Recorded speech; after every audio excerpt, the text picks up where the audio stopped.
Hello everyone and welcome to today's topic, the importance of testing your management system. My name is Glen Clarke, aka the ISO guy. Just as athletes and musicians practice to prepare for a big game or performance, we need to be applying the same methodology to our management systems if we want to be properly prepared to perform our best when something unexpected takes place. Most ISO standards are based on the Plan, Do, Check, Act, or PDCA model. And with this, our core services repeatedly go through this cycle in order to continually improve.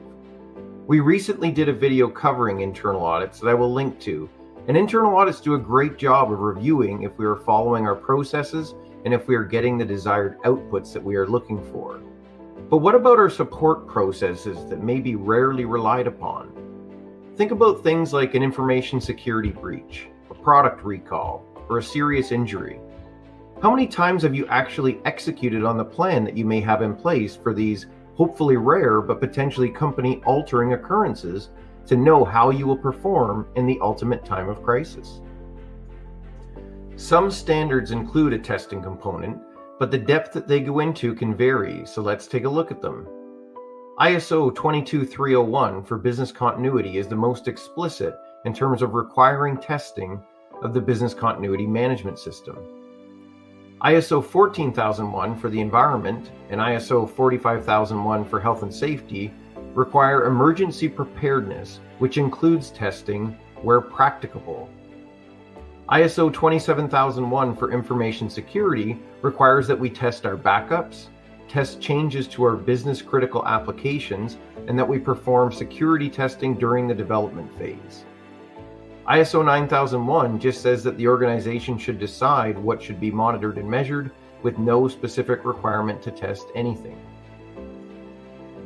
With ransomware everywhere these days, let's take the example of an information security breach. A lot of people will point to the fact that they do penetration testing as a proactive measure against stopping the breach in the first place. And this is absolutely true that you should be taking every reasonable precaution to stop an attack before it occurs. But history tells us that no matter how good of a defense we put up, we will never be able to eliminate all of the vulnerabilities. So we have to prepare for the worst.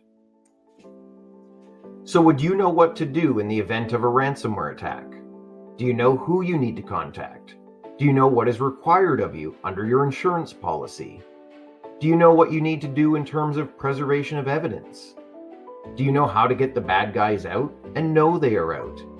Do you know how to determine how they got in, what they gained access to, how long they have been in, and how you will be able to keep them out the next time? Do you know how you are going to negotiate with them or refuse to negotiate? We know that a time of crisis is never the best environment to make sound decisions, and for a lot of organizations, those were uncomfortable questions to have to answer. And keep in mind that this is just an example of one possible type of breach a company could experience. If you talk to any organization that has gone through a real life experience like this, and they're being honest, they will always tell you that they could have been better prepared. So required or not, let's test some of our most relevant worst case scenarios and prove to ourselves that we will be ready when the bright lights come on. At Seratos, we have worked with many organizations to perform stress exercises that really put your management system to the test. If you want to learn more about how to go through these exercises so you can feel confident you are prepared for your worst case scenario, please reach out to us and we would be happy to guide you through the process.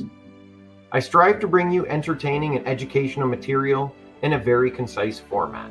If you liked this video, make sure to give it a like. If you didn't like it, make sure to share it with someone else, as I'm sure they will.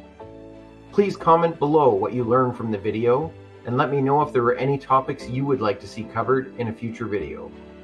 If you want to see more videos like this, be sure to subscribe, and if you hate being the last to know, make sure to turn on notifications so I can make sure that you will be the very first to know when the next video comes out. Thank you, and goodbye.